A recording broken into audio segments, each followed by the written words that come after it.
6:13, time now for business news, and we say good Tuesday morning to Mike Eppel from CityNews 680. Mike, I see that you saw that what I was wearing, and then you ran upstairs, you changed your jacket, and you came back down, and you're like, you know what? A lot of breath. Let's be twins. Let's just do it together. All right. It's a matching maroon. Yes. Morning. Morning. There you go. Triple M. Burgundy maybe. Yeah. A little wine. A little red wine. I like that better. All right, a little red wine for the morning. All right. Talking about the markets now. No one's toasting there. Not at the moment. That's a good analogy, actually, Tammie. You're right. These markets are a mess. Monday saw another sell-off. In fact, the Dow Jones Industrial Average is now officially in a bear market. It's down 20% from the record high that was set back on January 4th of this year. This has just been a miserable year for investors, whether it is stocks, bonds, currencies, commodities, you name it, everything. It's the sell everything market right now.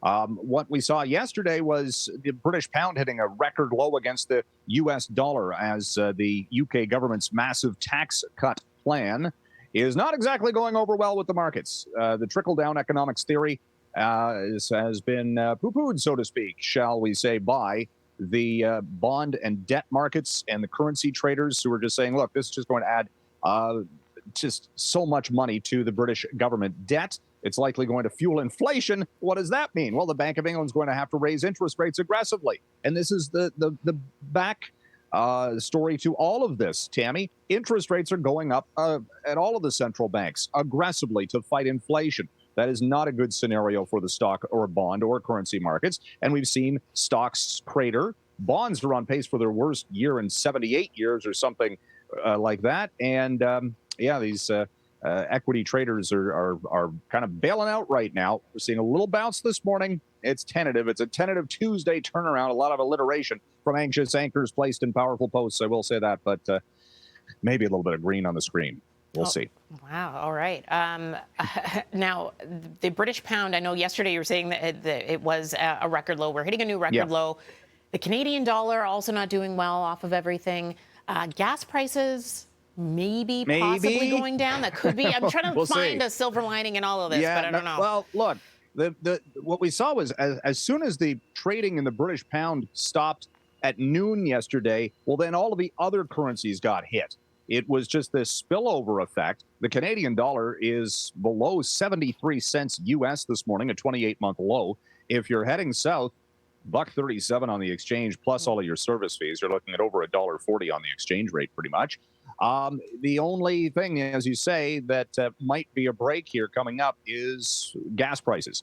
As we've seen the price for oil see a major downfall because the expectation is that 2023 is going to see a recession for the global economy. So that brings down demand forecasts. Oil drops. It was below $77 a barrel earlier this morning. Now it's up a little bit, but wholesale gas has come down as well. And we're not seeing yet, because it doesn't appear that Hurricane Ian is on pace to hit the U.S. Oil producing or Gulf ports area. So we're not seeing a dramatic reaction in the energy trade from storms in the U.S. South. I will say quickly, big problems with the Nord Stream 1 pipeline that runs from Russia to Germany.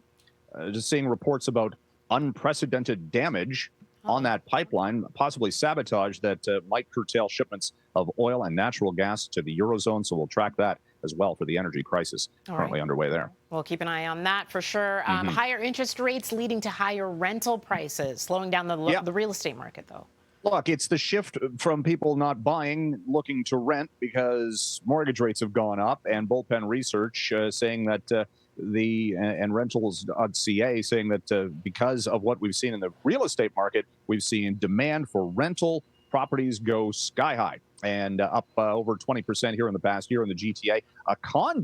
Prices for condos right now, just looking off screen here, up 43% for an average monthly rental on a condo unit to over $2,900. I mean, it is getting very expensive. And this is inflationary, right? This is the whole basis of everything going up and costing more. Well, now rent's on the rise, and it has been.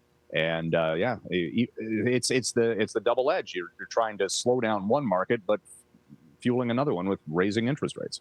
$3,000. Incredible. Pretty close. Yeah. Pretty close. And lastly, if you're heading down to the States and you are flying, expect delays. Yeah, a lot of U.S. Airport workers are on strike, and we're also watching the path of Hurricane Ian. And I guess Tampa International is shutting down operations as of 5 o'clock this afternoon. I've just saw on the wires. So, yeah, there's going to be all sorts of flight disruptions as a result of that after a summer of flight disruptions and delays and everything else. To it. And everything. All right. Well, thank you very much, Mike. We'll chat with you tomorrow. Thank you.